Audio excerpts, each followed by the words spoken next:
Hello everyone. তো সকালে ঘুম থেকে উঠে ব্রেকফাস্ট করতে বসে গেলাম। ব্রেকফাস্টে ছিল পরোটা, কাবাব অ্যান্ড লাচ্ছা দিয়ে আমি একটু chicken and egg fried rice বানিয়েছিলাম। তো আমি এগুলো 4টা বক্সে উঠিয়ে নিলাম ঘুরতে যেয়ে খাওয়ার জন্য। সাথে ছিল আলু চপ, টুনা কাবাব, ফ্রেঞ্চ ফ্রাইও ছিল। এরপরে তাড়াতাড়ি করে নিচে নেমে গেলাম, আমার বের হতে একটু দেরি হয়ে গিয়েছে। তারপরে আমরা বের হয়ে গেলাম, ঘুরতে যাব এই জন্য আর কি। আর আমাদের জন্য ওয়েট করছিল আমাদের ঘোরার সাথী। তো এক জায়গায় হয়ে গেলাম, এরপর এখান থেকে আমরা একসাথে রওনা দিব। আর আমি যে দেশ থেকে আমার পার্স অ্যান্ড ব্যাগগুলো নিয়ে আসতে পারি নাই, সেই কষ্টটা একটু একটু করে কিনে দূর করছি। আজকে আমি আর আমার ফ্রেন্ড দুইজনেই প্ল্যান করেছিলাম যে আমরা সালোয়ার কামিজ পরে বের হব।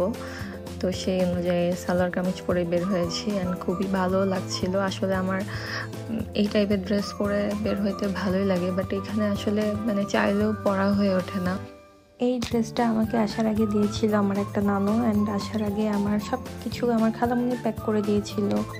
আমার প্রত্যেকটা অকেশনে পরার জন্য খালামুনি আমার জন্য ড্রেস রেডি করে এনেছিল, বাট আমি সব ড্রেস আনতেও পারিনি। আসলে দেশেও আমার কখনো চিন্তা করতে হয়নি কোনো অকেশন নিয়ে, কজ খালামুনি সবসময় সব কিছু রেডি করে রাখতো।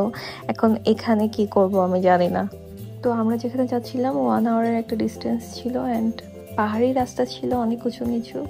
আসলে এত সুন্দর রাস্তা হলে বোর লাগে না, রাস্তা দেখতে দেখতে যাওয়া যায়। তো আমরা আমাদের ডিজায়ার্ড প্লেসে পৌঁছে গেছি, অ্যান্ড এখানে আর কি পার্কিংয়ের ফিস দিয়ে ঢুকতে হচ্ছিল। এমন একটা প্লেস যেখানে যাওয়ার পরে ফোনে কোনো নেটওয়ার্ক ছিল না। আর এই পিকগুলো যখন আপলোড করেছি এটা দেখে মনে হবে আমরা একটা বিচে গিয়েছি, বাট না, এটা আসলে একটা পুরো পাহাড়ি এলাকা, অ্যান্ড পাহাড়ের পাশে একটু বিচ ছিল। তো সেখানে একটু পিক উঠিয়েছিলাম। প্রথমে আসলাম ঝর্ণার এই পাশটাতে। এই পাশে একটা ঝর্ণা ছিল অ্যান্ড সুন্দর ছিল, আবার আরেক সাইডে বিচ ছিল। তো এই পাশ থেকে আবার ওই সাইডে যাচ্ছিলাম। আগে এখানে আমরা একটু পিক উঠিয়ে নিচ্ছিলাম। তো আবার একটু সিঁড়ি দিয়ে উঠা নামা এইভাবে হাঁটতে হচ্ছিল, মনে হচ্ছিল যে বান্দরবান গিয়েছি।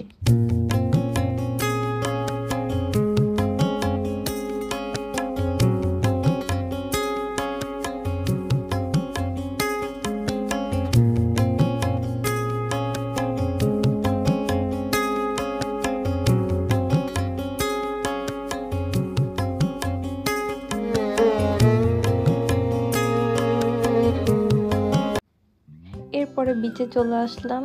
বিচটা অনেক ছোট ছিল। আসলে কক্সবাজার দেখার পরে এই বিচগুলা খুবই ছোট লাগে।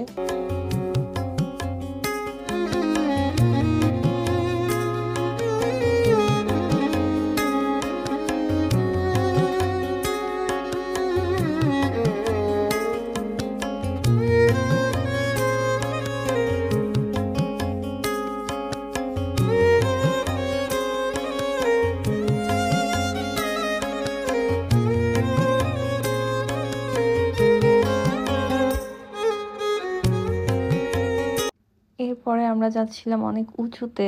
এই জায়গায় পিক উঠানোর পরে মনে হচ্ছিল যে আমরা হয়তো বিচের পাশের পাথরগুলোতে পিক উঠিয়েছি, বাট এটা অনেক উঁচু ছিল।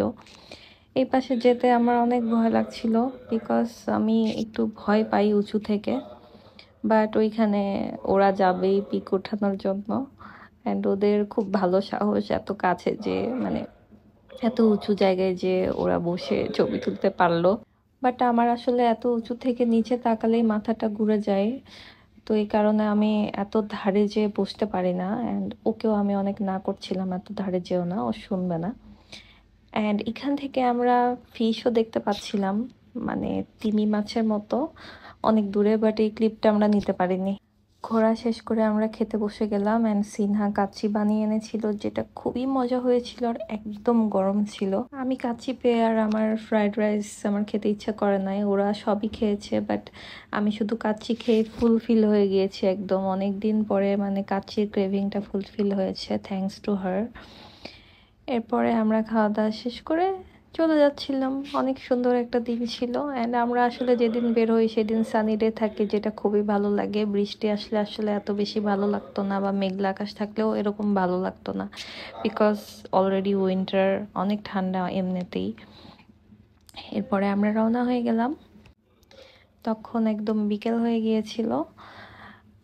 তো একটু একটু আকাশ মেঘ করছিল, বাট এভাবে বুঝতে পারি নাই যে একটু পরে এত জোরে বৃষ্টি চলে আসবে।